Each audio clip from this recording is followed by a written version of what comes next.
Hi, everyone. This is the Bud Rebel Show, the one unique podcast that comes up with some brilliant new ideas, has very, very unique guests, and is willing to take things in a whole new direction. Today, my special guest is Carissa. Carissa is a well-known voice actress. She can do many different voices. We're going to hear a little bit about that. But she also has a very interesting background. So let's start with you, Carissa. You do voices. I do. I do. And how did this come about? Well, ironically, I started out as a babysitter where I would tell children stories and I would act out the characters that I was reading about. And ironically, many years later, I worked in a psychiatric unit. Not really the best segue, but hear me out here. A lot of times, the same techniques that I would have to use with kids to get them to listen to me and to understand what was going on, I had to do the same thing with my psych patients. And I had a few patients that were definitely very childlike as well. And I still remember there was one patient that I got her to take her medicine because she had a toy hippo. And I remember I made the hippo go, "Hello, dear, it's time to take your medicine today." And then when she got better because she was taking her medicine, she would actually ask me to do the hippo voice. I think I think that's a good for everybody to take medicine. That voice is definitely appealing. I might just take my medicine too. So that's how you got started. Now, from that level of working, I guess you work as a nurse. I do that too, yeah. So it's you always gonna be a part of my life. You started that, and where does that go? Do you have to get like a talent scout? How do you get to be known in the industry, you might say? Well, that's the thing. I was kind of on and off with it for a bit. I did a lot of community stuff when I was younger, and I got more into voice acting though because it just. I was saying to you before, you're not limited by your look, and I always wanted to try it, but I really didn't know my ass from my elbow. I remember somebody took me on, of all places, on a Facebook group, and he explained to me like what equipment was best, how to make a little tent for yourself, a box, so to speak, without spending an arm and a leg on it, and how to also go about editing with Audacity was what he taught me with. But I know there's some other programs now. Still struggling a bit with editing, but I remember he had me voice a erotic novel, which my name is not on, by the way. Wow. We didn't know we were going this direction, folks. Well, that's the thing. I didn't expect it to, but I took it because it was a story of espionage. It just happened to have some, sexy time. So, but I had a great time doing it, and I just wanted to continue as often as I could. And so, do you have an agent that sends you your stuff? How does this work normally? Well, I recently did get an agent, but she tends to be more for film. And I know it's this time of year. We're filming currently right before New Year's. You don't get as much work because a lot of people do want to take off. What I'm trying to do for myself is to get an agent that specializes more in voiceover. So that I'm still kind of getting to. But what I've realized is the best thing to do, at least in my experience, is to really put yourself out there. Keep your wits about you, because obviously if it sounds too good to be true, it's not. It's too good to be true. But so I'm saying, when you first, do you have jobs that you did as voiceover work recently? Yeah, I actually I did a few different things. I did this audio story for what was the place called again? How did I just forget it? I'm sorry. Don't worry about it. No, it's called The Place. Yeah. It's gonna irk me now. You'll remember it after the podcast. Don't worry about it. But I remembered I did that recently. I also did a short film for Diagon Troll World. So I'm getting back into it. Also, I've done a couple of kid stuff on YouTube, which I think is pretty cool. So what's your favorite voice? I've got a lot, but I really do seem to like some of the voices where I pretend to be someone that's much older than I really am and from another place, because when I do that, of course, I can embody a completely different character, of course. You know what's cool about that? Your facial expression actually changed as you did that too. I just noticed that. Oh. Yeah, that's really cool. And what is the most unique voice that you would say you have? Unique voice.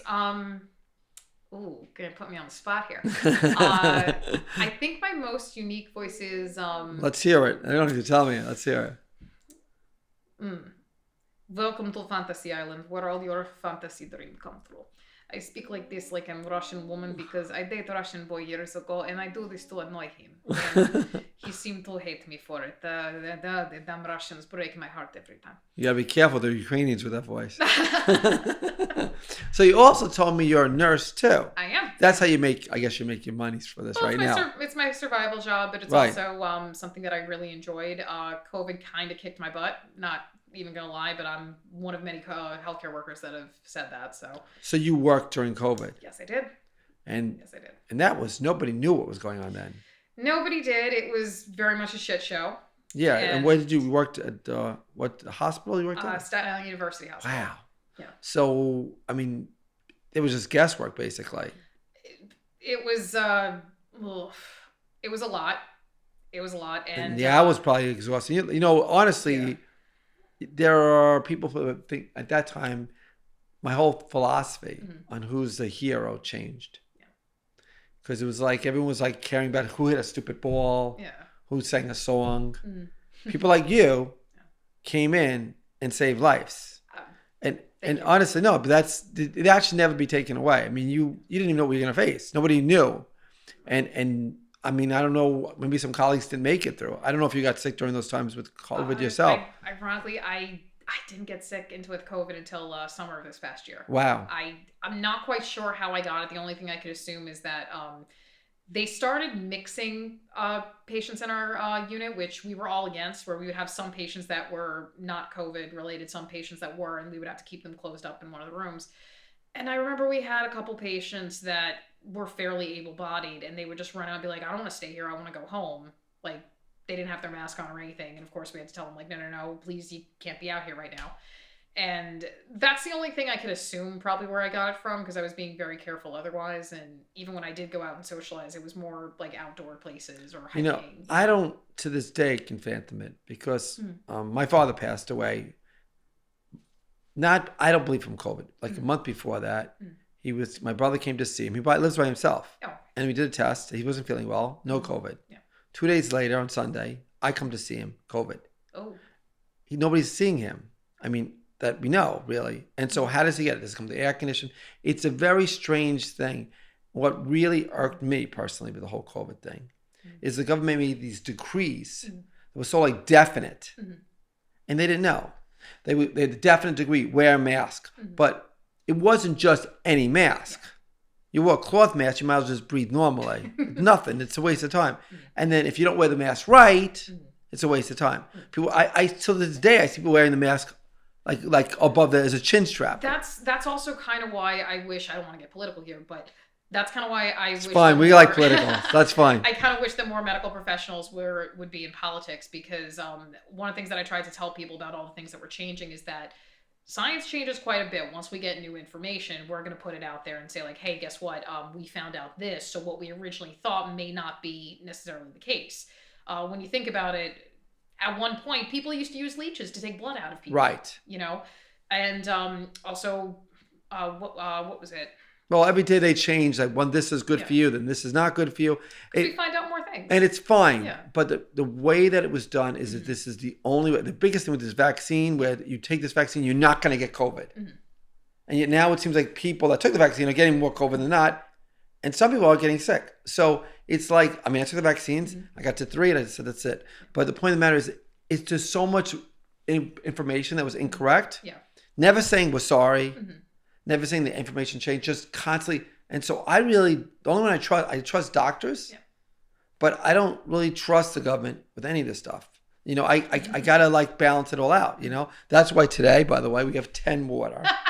This is not a commercial for them because they don't sponsor us yet. But there's supposedly a pH of 10. By the way, you want to try it later on. Basic. Yeah, 10. I've never seen 10. I saw 9.4. I've never saw 10. There's a 10 pH. Tried this kind of thing before, I'm going to try a little bit too. But if you don't mind, since you're opening. It's not salsa water. You're safe. But you probably shouldn't have shaken it either. Is it salsa? No. Well, no, but it like shot out a little on this thing. So that's a 10, which is not the normal pH. Let's see if it tastes any differently or there's a bunch of hogwash. But so the thing is that, and like recently, since we're about, medicine, cheers, being considerate, I always thought was opening a door for somebody, going to work when you're not feeling so great because the other person's not there. Now, for some people, being considerate is wearing this mask. And yet, for other people, I personally don't think, and this is a good question because I know you're a nurse a little bit, but I think wearing the same mask all day is not that healthy. And the reason I say that is because there's dust that piles on the outside of the mask. You're much smarter than I am. And there's also dirt that piles on the outside of the mask. You wear the same mask, especially in a dirty environment, and you're breathing less oxygen because the mask, as much as it's good, just stops some of the oxygen flow coming in. So I think I don't think it's healthy to wear. I mean, some masks have filters, which is better, but if you're not breathing regularly, I don't think it's that healthy to wear all the time. I think there's a difference a bit. I think you're overthinking it. No, seriously, like I get what you're saying about dust going on top, but that's kind of what we want. We would rather have dust on top than going into your lungs. Now, another reason why we wear masks when we're in the operating room and things like that is because, for all you know, like you were talking before about your brother seeing your dad and everything like that, you don't know what you came across. You might have been careful, you might have been doing great, but you don't know if like one other person screwed that up and was completely irresponsible. And I say this because at one point we had to report a nurse that came up from Florida that actively came in with COVID. She was incredibly symptomatic. She was hacking up a storm. And what she also did, which, believe me, the hospital got in trouble for at one point, they have the infrared temperature sensors. She had a fever, but she didn't even use it. She just like walked right through and swiped her badge through. Nobody said anything. And of course, the patients that she had popped up with COVID, that did not come there with COVID. So my whole point is, one of the reasons why we kept on saying being considerate by wearing the mask is because you don't know what you came into contact to. Also, I've got a few friends that are immunocompromised. One of my good friends happens to be disabled, and she obviously had to be extra careful with a lot of things. So that's kind of what we mean by being no, I understand about that. I'm not talking about you, but I'm just saying, like, I again, it's sort of like consider one thing, not that thing, but consider it is like, again, I understand that some people want, if I'm around somebody, they want me to wear a mask, I wear the mask. That's their thing. That's fine. But again, it's a personal thing. It's personal. It's almost like, again, people lost it. Nurses who gave their life, again, for this whole thing, for whatever reason, didn't want to take the vaccine, some of them, and lost their job. I mean, these are the heroes. These are the people that did the right thing. I mean, hold on with that. I mean, again, I don't mean to shut you down or anything. That's fine. When you're taking care of somebody, pretty much everybody you have to assume in the hospital or in an inpatient care setting is a vulnerable population. And if, let's be honest here, we have lives outside of the hospital. We do other things. If we, God forbid, came into contact with something and then brought it to somebody without knowing, I personally don't think I could live myself with that. So that was why it was a big thing to get the vaccine, because the people that were once heroes became liabilities. The idea, though, that's carrying around that. Yeah, but the idea now is that the vaccine didn't prevent it from spreading anywhere. I understand. And that's what I'm saying. So it helped, supposedly, the person that got the vaccine from getting really sick, supposedly, but it didn't help transfer that to somebody else. So it's just your own personal, what you think is good for you. It didn't help the person next door to you. I know what you mean. And I understand where you're getting at. But there's something called herd immunity. Herd immunity would mean, let's say you're not vaccinated and everybody in this room is. Even though you technically don't have the antibodies to be immune to whatever thing we're talking about vaccinating, because everybody around you was vaccinated, you probably have little to no chance of getting it. We wanted herd immunity to happen, and it did not happen. And unfortunately, just like anything, a virus evolved. Right. So a lot of things that would have been a little more effective if it didn't work out. All right, we're gonna have to disagree on this if I can. It's no, because I think I also like the idea of herd immunity is the idea that everyone gets a little bit and generally goes away as a whole too. Is another option. That's a different type of immunity. I know what you're seeing with that. But let's go to another medical issue that I'm curious about your opinion now that I know you have medical advice, not just voice of word. And I don't know why this has not been done yet. By the way, we didn't talk about, did you take a sip of that 10 water yet? I did. Okay, what did you think of it first before we go on? What did I think? What are you taking my show over? No, I'm joking. Well, no, because we cracked this open. Yeah. There's a reason, right? I mean, I think it's pleasant. I'm not tasting, it's water. I don't know if there's no bitterness end to it. At least it's like, it seems a very pure water. I'm not finding anything extra into it, which I guess is good. Yeah, no, it's I don't know. I feel like there's something odd about it, and I can't put my finger on it. Really? Yeah. Maybe it's the lemon juice I put in earlier. Now back to my other topic. I do a segue here. I had a product I thought about inventing a long time tell me. ago. So again, some of the products are good, some are bad, so it's keep you to think. But people take vitamins, they take medicines all their life, and we have a DNA. Okay. So I was thinking, why don't they have a medicine that you take, or not even medicine, a vitamin that you take based on your DNA that you take for the rest of your life, and all your whole 9 yards. Just because it's just you specifically. So if you're lacking, let's say, more vitamin E than someone else, or something else is wrong in your body, this will be you take to avoid all the symptoms. You know what? It's not a bad idea, but I did see something similar. Wasn't the vitamin itself that was catered to your DNA, but it was basically where you answered some questions as to what you wanted to improve on. Are you feeling more tired? Are you feeling whatever? And the company would say, okay, well, it looks like you're lacking vitamin D, you're lacking vitamin whatever, and it would send you single serve packs as to what you would need. Your body does change over time. Your needs may change over time. So, I mean, I don't know if we could really get to that point of having it DNA based only. But then again, science can be very interesting.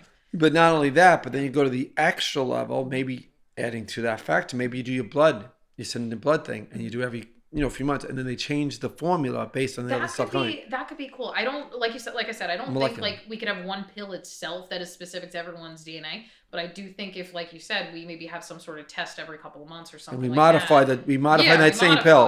I mean, it might be very expensive, but then you wouldn't have to. But that's just geared. Well, that's probably why they did the single packs of like different vitamins for that one person instead of having to make like one new pill each time. Yeah, but it'd be just who wants to take 20 million pills? That's a little bit of pain. Yeah, no, nobody does. I think that's also why the whole single packs came in, so it just looks less intimidating. Right, that's it. That's definitely it. Now going back to your voiceover work. Yes. Interesting. What's going on now with acting is that they want certain people, like people that let's say have African Americans to play African Americans, and people, and so now they don't only call cultural appropriation. You might say. Yes. Do you think that's how going to have a problem with your voiceover work? I mean, the idea. Let's say you have to play an African. Your voiceover work, you have characters African American, inner city.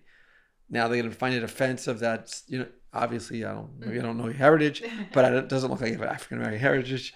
Would that be? I've been mistaken for being Russian before. And I mean, and the whole idea of acting and voiceover work is to be somebody else. No, I get that because that's kind of why I got into acting in the first place, just because I like to be able to slip into a different persona. I think the cultural appropriation, I think it kind of goes beyond acting a bit. I only say this because I remember, do you remember that time when a lot of straight male actors were portraying gay actors, portraying gay characters? Nobody had a problem with it at the time. Some people claimed that it was noble to portray a gay man if you were actually straight in real life. But I know some people are saying, well, it's not that that actor did a bad job or whatever. It's just that there are actually gay people. There are actual black actors or whatever that would probably benefit from actually doing the job. And we need more variety in the industry. I think that's kind of what they're going for. Yeah, but it's interesting. And I thought about today with music. Yeah. Is it like when we listen to country music, do we have to really be like a Southerner? Or are we cultural appropriating that? Or we listen to hip hop, do we have to be from the inner city? It's like, if I eat Italian food, do I have to be Italian? I mean, it's like, can we just like when I'm hiring somebody, because I made a film, and even in work, and honestly, in life, and I'm conservative politically, you might know that, but I never care where background, history, you do the job, you do the job. Of course. And if you're a good actor, but if I have to worry that I have to have this person do this character, and I'm again, doesn't mean that person who is quote a gay person would be a great actor, but maybe you want to have more of a story of a person. So I just feel it's limiting. And not only that, and not the only thing, the other part I have a problem with, honestly, again, is that am I getting the job because I'm black or because I'm gay? Or am I getting the job because I'm really talented? Well, that's also another thing to consider. You're not a major Hollywood company. You've got obviously a pretty great show, obviously some wonderful followers, but when it comes down to it, me and you, we're indie folk. We only have a certain amount of people within our reach that we can find. And also, I live in Staten Island. I live in a pretty small town. So unfortunately, the issue with small town is that you get a lot of people from the same background or similar to you. So you don't really get that variety. So it's not on you, believe me. But somebody in like Hollywood where they got agents to go everywhere, like they could probably afford to go searching a little more. Like obviously it's a different thing. You know, I understand that, and I think a lot of it is also with everything is who you know and who Oh, like friends, absolutely, you know, absolutely. and that's even with like if you get connected with somebody who Mhm. whatever, you become friendly with them, then you get much more roles Yeah, of than you course, normally yeah. would get, and that's another part of the industry too. Just be like, I guess that's why there's always a lot of parties in Hollywood. So And also, how many times have you seen the same director work with the same actors over and over? It's for a reason. yeah, I think also like again we made two films that we Mhm. did recently, and I'm actually gonna have a little more of this Tens water, yeah, we're so gonna try that. We made two films recently, and when I did it, I told the people that when I made the film, I want to use the same people, and part of it is because you know what they can do, and you're absolutely. not gonna have starting from scratch and have Mhm. maybe the issues you might have with someone else you don't know, Yeah.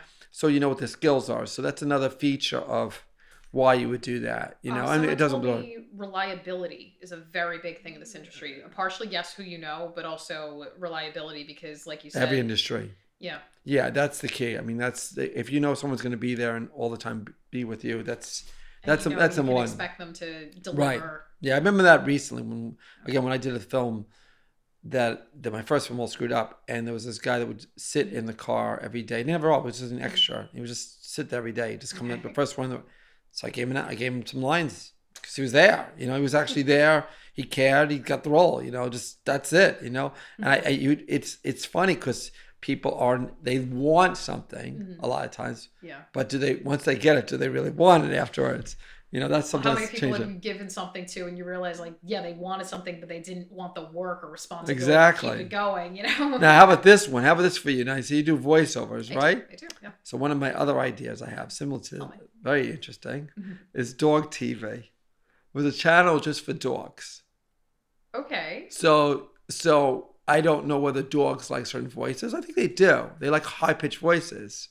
So if there was a Mm, show, you have to do the high pitched voice, so the dog would come to watch TV. You'd be very famous for the dogs. that would, you know, I'm not quite sure. I'm not quite sure like what works on the frequency with dogs, but I mean that could be fun because I mean no, hear me out, hear me out. One of my friends, she has two cats that she adopted. Every time she leaves to go Oh, to sorry, we work, don't like cats. yeah, well no, I don't. Okay, I was making sure. I'm not a cat Okay, person. just making sure about that. I oh God, I'll tell you a story later. I try. The only time I've ever had cats was I was doing a friend a favor and I realized I was completely in over my head. My friend Heather, she's the friend I told you about who's disabled. When she was moving from one apartment to the other, her new apartment was not going to be ready for like a good 2-3 months. So she decided to stay with her dad until the new apartment became available because her old place was getting sold. She had two cats. Her father did not want the cats anywhere, and she was really worried about where she was going to put them. And I said, well, if you can't find a place, I'll take them. She's lucky. I love her. Yeah. Here's the thing. They weren't bad. Like they were affectionate, which was nice. Well, at least one of them was. The other one just liked me because I fed him. But I still remember. Goddamn the hair. Like I found like a good month after I was done, I was cleaning my place up, and I found hair like on top of my cabinet, and I'm like, how did this get up there? They didn't even climb up there. Wow, that's another reason not to get cats. But also the thing about They cats, knocked everything off my windowsill, and I have a lot of plants up and there. and also to me, cats are so sneaky. They're I'm so sneaky, and you just like you turn around, Mhm. and then they're there. You don't even know they were there, and it's like that. And then even when they're affectionate, they have that dry tongue that's like creepy. You know, and they want to do you a favor. Oh no, and no, then, it didn't lick me the affectionate one, but she would do. You ever see cats when they quote make biscuits? I don't know if I want to put that on the show. No, not that kind of thing. So what they do with their paws is they go like this to you, and every so often, like you feel their claws like poking at you. It's almost like they're kneading you. Wow. Yeah, like I've seen them do it on like pillows and stuff. But I remember one of the cats, like she comes up to me, and I could tell she was hungry too. She would always like rub her head on me, and I'm like, oh, how cute. Then suddenly I feel claws poking me, and I'm like, oh, ow, ow, ow, what? No. So. So let's see right Yeah. now. Can you give us a little voiceover? A cat, maybe Garfield. I don't think we push you on the spot, really. No, I can't quite do Garfield, but Let's just see a cat. Anyway, I don't know. I don't like cats. Do a cat and a dog, if you don't mind. I'm sorry, I'm getting nervous. Well, darling, I've seen some, I see you haven't changed my litter box yet today. Ooh, this puny human. I need to find another one. I think I'll just knock over this precious item that looks breakable. And dogs, on the other hand, super affectionate. I've had dogs Yes. all my life. That's right. And Yeah. the thing about dog, the reason I'm going to go back to the dog TV is that Mhm. you feel sorry for your dog. You can't give them all the attention you want. Yes, So if you yes. watch it for the TV show and you feel like maybe they'll watch and like maybe you'll watch it with them, Mhm. and then you would have the ads. Of course, people would buy all the Of dog course, toys yeah. and all the stuff. So but it's like gives you a break and you feel like they're doing something fun. So what voiceover job would you do for the dog TV? For a dog, let me see, maybe something, because you said high pitched you want for the dog. I think the dogs like a little bit of high pitch. Maybe, 'cause they love barking. how Tell me, many I times- got a few dogs in here, so don't bark too much. How many times have you like gone up to a dog and be like, oh, how cute are you? You're so adorable. like I could see that being on there so a lot of the times. Right. And that was sorry, I completely deviated from what I was saying before. That's fine. So what I was saying about I have a friend who has cats. Anytime she had to leave her home, she would turn on the nature documentaries, in particular ones with birds. Mm-hmm. And I have a feeling the cats were looking at it like they were going to hunt on the freaking TV here. But Wow. I kind of think, now that you mention it, why can't we do that with dogs? Because I remember I actually fostered our camera woman's dog, Chaos, who was his name. And when I had to go to work, I had to put him in the crate, and I felt really horrible for doing that because I was like, I don't want to leave this poor guy in a cage for hours at a time. That's freaking terrible. But I realized if I didn't, he was going to completely wreck the place. But that's the thing. I kind of wonder if I had something like that for him that might have made him stay a little bit. There's a show on Christmas people used to watch. I don't know if they still watch it. It was really popular with the log. Yeah. Dog, yeah. And I think it's just a log burning. I've never watched it. I guess it's just to give that, that comforting thing that fire on a log can bring when you're in a place with no chimney. I guess so. And I mean, there's so many things with dogs. So I think, and you can do other things too. I mean, I'm sure you probably could have like dogs running around, have games for parent people to watch. Because it's so cute. Oh, you know what? What your idea reminds me of? Do you remember Baby Einstein? I think You so. can tell I was a babysitter for a long time. Yes. Yeah, so what they would do on Baby Einsteins is like they would show toys going around or like colors going or something, and maybe they'd have classical music playing in the background. But the kid I was babysitting, this little infant, her parents told me, they were like, look, if you want her to calm down, just sit her in front of the TV, turn it on. She loves it. And I'm looking and I'm like, what is she loving for? Like, I remember at one point they had like the drinking birds that like dip their head in the water. They had one of those going. Then they had classical music on in the background. And I'm just sitting there like, this was such a simple idea. Why didn't I think of this? Yeah. Sometimes the simplest ideas were the best. You never know. I'm thinking about it. If you could do something that a dog would like, or sounds that the dog And then, but it has to be for the would people yeah. too. Yeah, and the people got to watch it too with them. Well, like I half mean, the kid, the Baby Einstein, no, the parents ain't watching. They're just like, okay, calm down and do whatever you want. Oh, I used to, but then there was like SpongeBob that you could watch forever with kids. Oh well, there was a lot of shows I feel like back when I was younger that had a lot of adult humor in them, but Yeah. it just slid under the Right. Which if you could do that, you with the dogs, and the dogs. If you're a parent, the dog's not going to understand anyway, so you're pretty much safe on that one. And I was going to say, so when you're doing like the voiceover work, what's your main goal? Do you want to be in a film? What's your whole? Oh, I've got actually quite a few goals. I would love to voice a novel that's, like I said, I did do a spy novel, but I'd like to do something very fantastical and mystical. Think like Lord of the Rings type deal. And I would love to do an animated feature. So those are my two goals. Interesting. And it's funny you mentioned about the animated feature. I'm involved, by the time the show comes out probably, I'm involved in an NFT. Oh, the non-fungible token? Yes. Yeah, okay. It's one that's coming out supposedly. They're using that when you buy the token, it's going to allow you to get monies for they're using it for an animation they're trying to produce. Oh, okay. So, and that's similar to what I invented a product with my associate Jack. A star coin, which is a little different. It's a token like also. One of the crypto type things? Yeah, it's a little different because it's really about experiences. So, first thing we did is we went skydiving. Ooh. So then you do different. We have friends that do different things. I'm actually planning to go to California with it coming up soon. But we're not going to do like ordinary things. We want to do something that's a little more bizarre, so it stays in your legacy. And you start building a community of friends, and you start doing things that are more fun and exciting. Okay. We involved in a film with Star Coin that hopefully get distribution. The money come back for the film will come back to that. Same thing with this NFT coin, the cartoon thing. If it does well, the people that participated in it, I think we'll get some monies back on it. So it's a fun way to do it. And now with the markets being so bad right now. Somebody told me that recessions are where the most millionaires are made. Yes. Because if you can get something while it's low and you Be just want to play the patient. waiting game, because if it's quick, it's probably not going to stay long anyway. No, it's easier to catch the bottom and just hang out there and hope the wave pushes it up. But that's the thing, is people are scared and they don't know when the bottom is, and you got to wait. I mean, just I don't know what Tesla was at. I don't know what the show was going to be at, but it was like 103, and now it's 120 again. So I think they hit that bottom peak, Yeah, I don't know if I mean they might come back because Tesla's got a lot of fans, but I'm not sure, only because I do have a friend she's super smart.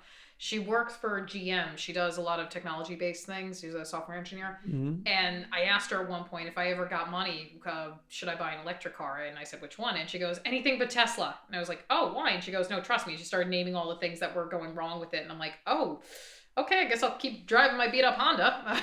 That's interesting because, again, it's like the Apple, they have fans and people love their products.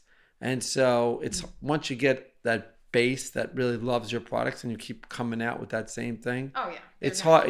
I think they should be around for a while. I'm betting on them. Yeah, I think I'm betting on you, Elon. Don't steer me wrong, okay? What's interesting though, what you were saying about like having a fan base and everything, like for a product or whatever. God, I was having a conversation with my father about I do not have an iPhone. I have a Google Pixel. I like it. I'm not super techie, but I enjoy it. But my dad was talking about how, the Apple phones are the best ones. And I said, not necessarily. And he goes, how could you say that? He gets emotional. Yeah. He's like, how could you say that? It's the highest selling this. I said, Dad, you know what the two highest most beers that are selling in the United States are? Bud Light and Coors Light. They are also the worst quality beers you could ever have. That's funny you bring that up. So that's the thing. I know sometimes people think if it sells, it's good, but sometimes it sells because it's cheap and people can get their hands on it. So that reminds me that there's a Billy Joel song that was when I first found out music. Basically, I was having a discussion with somebody, and he was like, I said, oh, this, it's popular, it's gonna be a really good song, and then he like put on a Billy Joel song, and it was like blew my mind that this music I never got popular. So you never know what's going to be like the hot song. It's going to be, sometimes what's popular is not the greatest thing in the world. Yeah. And because they got to try to do it for the largest audience. Yes. That's the problem also, Mm-hmm. One of the things that, like we were saying before about when you make something, like with this whole thing with Elon Musk and they have problems, these companies, a lot of times the biggest problem is they don't admit they made a mistake. Yeah. Honestly, that's the thing. I know a lot of people hate him for that, where it's like he's always right. But but I bet that's what I think we need in the next candidate for president. Forget your politics for a minute. No, imagine if you have a presidential candidate who just said, "I screwed up. I made a mistake. I'm going to make it better. I'm going to do things right, and I'm just." Can you imagine? Let's start with that character of just being able to say. Hey, we're gonna do better. This is not what I was hired to do, and we don't get that. And I don't understand. That should be like one of the first things. You never have that. You know what? And they're so afraid to say that. Yeah, I would love that, but it's just I don't think we're ever gonna get that, unfortunately, because I think that it's become, at least what I've seen, it's become it's almost like sports fans are watching politics now. Like you have to go for your team, and that's it. And I have noticed that there are some people that are, saying to Biden, like, look, we liked him for XYZ, but we don't like, ABC. And I do think that's a more healthy view than just saying, all right, I have one person in the hot seat right now and everything he says is right. I agree with it. I don't think that's good regardless of what side you're on. It is and funny. I think everyone's so into that now. No, it's funny because that's on the opposite side. Like, again, I was for Trump and it's all like Trump. But when he screwed up that thing with that anti-Semitic thing, they were like, they want defend it. I'm like, no, I'm not defending it.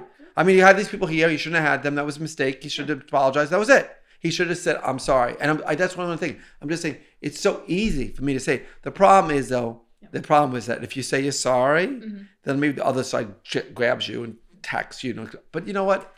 I think people would respect it a lot more if you just said, I made a mistake. Initially, I was going to say what you said, like the other side grabs you. I think initially, they might. But I don't think they would have much of a leg to stand on, regardless of anybody who does that. Yeah, I think over time, like you'll get forgiven. Yeah, and I think that if you just do it honestly, straightforward, and just move on, we did this the wrong way, and let's do this the right way. I think I had to do that so much at work. That's why I can't understand why we don't have that. Well, you know, I mean, I guess I think wish you I know. knew. So hopefully, the next presidential candidate out there, you'll look for someone who's willing to say the two words "I'm sorry" once in a while. You know, that'd be helpful. Yeah. So, any exciting plans for New Year's? Um, I'm so sorry. This is our New Year's show, but it's probably coming out after New Year's. so what I hope to be doing in the future Uh, is immediately I do plan to go see a couple friends on New Year's Eve and all that. I actually have New Year's Day off this year. Woohoo! wow. So I'm gonna enjoy myself, and I may or may not have a couple glasses of wine. I don't drink very often, so All right, you it's a can big have thing for an me. extra one. Yeah, you but should. I'm also planning on not really New Year's plans, but I'm planning in the future. I want to start traveling again. Oh, So that's what this 2023 is going to be about for me, just saving as much money and getting the hell out of here every so often and seeing some new places. that's So, great. yeah. So, Carissa, Before we start, why don't we pour this sure. Okay, drink that I don't know the name of? this is Steve's Yerbo Matt. Anybody want to sponsor me out there for drinks? I'm spending my money on this. We're gonna try this one.